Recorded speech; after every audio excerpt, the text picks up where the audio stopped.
I'm super excited to meeting you again. So I'm not taking any content about the fashion series. Today is all about the review episode. So I just going to review some of the product which I brought from the Pretty, and I'm so sad to experience something bad experience with them about the customer service and about lots of things and misunderstanding. So it's okay, but both has two sides, the negative and the positive side. So I'm gonna start the review. So I just brought 4 products from the Pretty, and that packaging is a little bit like this, which is so poor, and I didn't expect this packaging from them. After they become brand, they become greedy. And so before I just bring a lots of product from that side, so I think packaging seems like this, which is so good, so classic and so standard, but now is this. Okay, let's unpacking the things which I just get from Pretty. And the first product is this Azetec Health Beauty Indian Healing Clay Old Most Powerful Facial Deep Pore Cleansing 100% Natural Calcium Bentonite Clay. यो चाहिँ one of the मलाई एकदमै चाहिरहेको product थियो.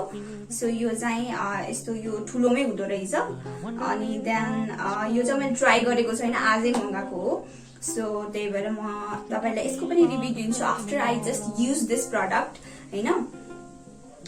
So यो चाहिँ all right, म यसलाई चाहिँ 10 मा 10 दिन्छु, किनभने यो जस्तो प्याकेजिङ मैले एक्सपेक्ट गरेको थिएँ त्यस्तै नै छ. सो यो चाहिँ फेशियल मड फेस प्याक हो, which is desperately I'm waiting for. And second one is this ROC. Recently Pretty ले यो धेरै प्रमोट गरिरहेको थियो, याद छ होला तपाईलाई. यो चाहिँ नाइट सेरम क्याप्सुल हो. यो चाहिँ अबाउट रिंकल, यसको चाहिँ यो नाइट युज हो, नाइट सेरम हो. यो ROC मल्टी कोरेक्जन्स भनिन्छ यसलाई. अनि यो प्रोडक्ट चाहिँ मेरो मम्मीको लागि मैले मगाएको, खासमा मेरो एजको लागि खासै युज हुँदैन होला भनेर. सो मैले यसको पनि रिभ्यू दिन्छु after my mom use this हैन. यसको चाहिँ प्याकेजिङ, भित्रको प्याकेजिङ चाहिँ कस्तो रहेछ है त, जसरी हामीले पिक्चर्सहरुमा देखेको हुन्थ्यौं त्यसरी चाहिँ हुँदैन गाइज. यो चाहिँ एकदमै सानो हुँदो रहेछ. अनि यसमा चाहिँ यस्तो खालको यो के रे यो एरिया जुन हेर्दाखेरि यो ठुलो देख्छ हैन प्याकेजिङ, अनि त्यसपछि तर यो सानो यति नै हुँदो रहेछ. यसको प्राइस चाहिँ अबाउट 3350 हो क्या जस्तो लाग्यो मलाई. अनि सो यसको चाहिँ सिलिङ पनि हुँदो रहेछ, यसरी यसरी यति खोल्न मिल्थ्यो, अनि यो चाहिँ यति नै हुँदो रहेछ है guys. So I don't know if it works हैन. म तपाईहरुलाई यसको पनि रिभ्यू दिन्छु after my mom use this things हैन. तर आई डोन्ट थिंक सो यो चाहिँ एकदम एक्सपेन्सिभ पनि छ.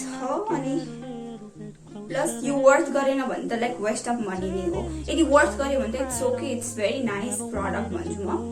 सो यसलाई चाहिँ क्लिनिकली प्रुभेन भनेको छ. Hydrate 12 night serum capsule 3% hydrochloric acid complex भनेको छ हैन. सो यसको चाहिँ यत्रो बट्टा हुन्छ गाइस. यो चाहिँ एकदम हेर्दाखेरि जुन पिक्चर्समा हामीले जुन एक्सपेक्टेसन्स हुन्छ त्यो भन्दा सानो हुँदो रहेछ. अनि यो बट्टा भन्दा यो भित्र चाहिँ यस्तो खालको हुँदो रहेछ. सो ROC को प्रोडक्ट नाइट सेरम चाहिँ यस्तो हुँदो रहेछ. यो चाहिँ हाइड्रेटिङ सेरम हो रे. ड्राई स्किन, ओइली स्किनको लागि एकदमै छुट्टा छुट्टै पनि छ भन्दै हुनुहुन्थ्यो. So third product is this one is my Milani face foundation. यो चाहिँ मलाई एकदमै मन परेको हो. लास्ट टाइम पनि मैले यो लिएको थिएँ, अनि अब चाहिँ मेरो सकिन थाल्यो कि त्यही भएर चाहिँ सो मैले लिएको थिएँ. यो चाहिँ एकदमै राम्रो छ, एकदमै तपाईको स्किनमा म्याच हुने कलर छ भने वार्म बेक चाहिँ मलाई म्याच हुन्छ 05. अनि यसले कन्सिल गर्न पनि हेल्प गर्छ. अनि यसले चाहिँ मजाले हुन्छ नि, बेस पनि मजाले बसाउँछ. प्राइमरहरू युज गरेर लगाएपछि चाहिँ इट्स सिम्स सो गुड. मेरो बेस्ट एभर युज्ड फाउन्डेसन होला सायद, मलाई एकदम मन परेको. सो फेरि मैले मगाएको थिएँ. So last product is ordinary चाहिँ मैले मगाएको थिएन खासमा चाहिँ. मैले चाहिँ अर्डिनरीको धेरै रिभ्यूहरू हेरेको थिएँ हैन। अनि त्यसमा चाहिँ यस्तो यो सिल पछाडि चाहिँ ब्लू कलरको ट्याग लाइन छैन भने फेक प्रडक्ट हो भनेर भनेको थियो कतिपय रिभ्यूहरूमा। सो मैले चाहिँ प्रेटी क्लिकबाट लास्ट टाइम पनि यस्तै खालको प्रडक्ट किनेको थिएँ। अनि सो यो प्रडक्टले चाहिँ खासै मेरो जुन मैले सुरुमा युज गरेको प्रडक्ट जतिको काम चाहिँ गरे जस्तो लागेको थिएन। सो मैले त्यो रिभोल्युसन चाहिँ मैले ट्राई गर्नको लागि मगाएको थिएँ, तर उहाँहरूले अर्डिनरी नै पठाइदिनु भयो कि त्यो चाहिँ one of the bad experience हैन। त उहाँहरूले रेस्पोन्स पनि दिनु भएन हैन मैले भनिसकेपछि।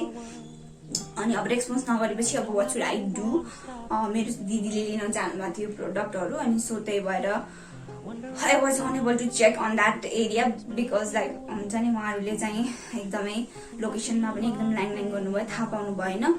सो त्यस्तो खालको भयो। अनि सो एकदमै पोवर लाइक कस्टमर सर्भिस चाहिँ एकदमै पोवर भइरहेछ आजकल चाहिँ, पहिलाको जति छैन। अनि त्यसपछि यो चाहिँ फेक प्रडक्ट भनेर मैले रिभ्यू हेरेको थिएँ। अनि मैले यो किने लास्ट टाइम चाहिँ हैन, यहाँ चाहिँ ट्याग लाइन थिएन कि जुन चाहिँ मैले सुरुमा किनेको चाहिँ अर्डिनरी सोरुमबाट किनेको थिएँ। त्यहाँ त्यसको पछाडि चाहिँ ब्लू कलरको ट्याग लाइन थियो कि, सो ब्लू कलरको TZ1 लेखेको थियो। अनि त्यो प्रडक्टले चाहिँ एकदम मेरो चाहिँ वर्क गरे जस्तो लागेको थियो कि मलाई चाहिँ। तर यो प्रडक्टले चाहिँ जति लाउँदाखेरि पनि त्यस्तो खासै लाइक इफेक्टिभ जस्तो लागेको थिएन मलाई, मेरो धारणा है, मेरो विचार। सो अनि फेरि यो प्रडक्ट आयो अनि यो चाहिँ यस्तै नै आएको छ कि। सो अब I don't know like what should I do, they didn't response my words हैन, मैले which I just updated on the Instagram हैन। अब म युज गरौँ कि नगरौँ जस्तो भइरहेछ यो चाहिँ। So I am so disappointed by this things हैन। So I need a good service. So यो सर्भिस चाहिँ भएन। तपाईँले रेभोल्युसनको सट्टा अर्डिनरी पठाउनु भयो, जो चाहिँ म प्रिफर गर्दैन किनभने मेरोमा वर्क नै गरिरहेको थिएन लास्ट टाइम मैले युज गर्दाखेरि। सो यो चाहिँ one of the like bad experience with the pretty click ever, like first time ever. So अहिले चाहिँ जति नै ब्रान्ड बनाउनु भएको छ, जति नै ब्रान्चेसहरू खुल्दै गएको छ, त्यति नै वर्स हुँदै गएको छ कि सर्भिसतिर। अनि त्यसपछि रेस्पोन्स सबै पहिला चाहिँ एकदमै राम्रो थियो, अहिले चाहिँ एकदमै ब्याड छ। मेरो साथीको पनि एक्सपिरियन्स त्यस्तै थियो, एउटा प्रोडक्ट भनेको थियो अर्को प्रोडक्ट पठाइदिरहेको थियो अनि त्यसपछि चाहिँ रेस्पोन्स पनि गरेन छ। So that is my bad experience guys and I don't no what should I do further. So I'm so happy to having this two product actually, milami and Indian healing clay, which I'm gonna use desperately, like which I'm gonna use immediately tomorrow from भोलिबाट चाहिँ use गर्छु यो कस्तो हुँदो रहेछ। अनि त्यसपछि चाहिँ म तपाईहरुलाई रिभ्यू दिन्छु यसको पनि। इफ यो राम्रो रहेछ भने चाहिँ तपाईले किन्दा पनि हुन्छ है, एकदम वर्दी पनि छ। 1900 मात्र हो यसलाई। अनि यो ठुलो प्याकेजमा पनि छ। यो चाहिँ लगभग 2-3 हामी एउटा सिंगल इन्डिभिजुअल पर्सनले युज गर्ने हो भने त 2-3-4-5 महिना नै हुन्छ होला सायद है। अनि अर्डिनरी त हामीलाई प्राइस थाहा नै छ 1850 हो, अनि मिलामीको चाहिँ 1600 थियो। सो लास्ट टाइम चाहिँ मैले त्यो के भन्छ त्यो अफहरूमा भइरहेको थियो, त्यतिखेर म किन्न पाएन किनभने लकडाउन थियो। सो मैले चाहिँ 1600 मै पाएँ। सो म यो दुईटा प्रडक्टबाट एकदमै खुसी छु अनि यो दुईटा प्रडक्टबाट एकदम डिसअपोइन्टेड छु किनभने यो प्याकेजिङ चाहिँ सिल्ड हुनुपर्ने जस्तो लाग्छ मलाई चाहिँ। सिल पनि रहन्छ भित्रको अनि एकदमै यो पिक्चरमा हेर्यो भन्दा अलिक सानो लाग्यो। सो त्यही भएर I am a little bit disappoint. So यो वर्दी भयो भने चाहिँ एकदम I am very happy, I will be happy. So this is the product guys, the product and the customer service about the Pretty Click and all.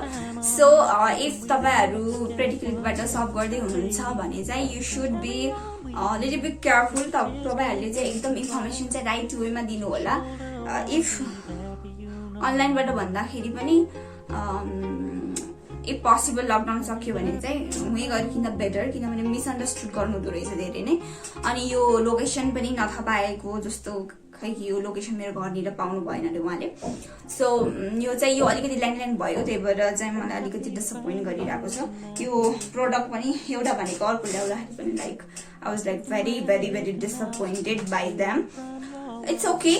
So if you guys like my videos, please do comment and do subscribe and do love me, and just I will give you the review after I use this two product.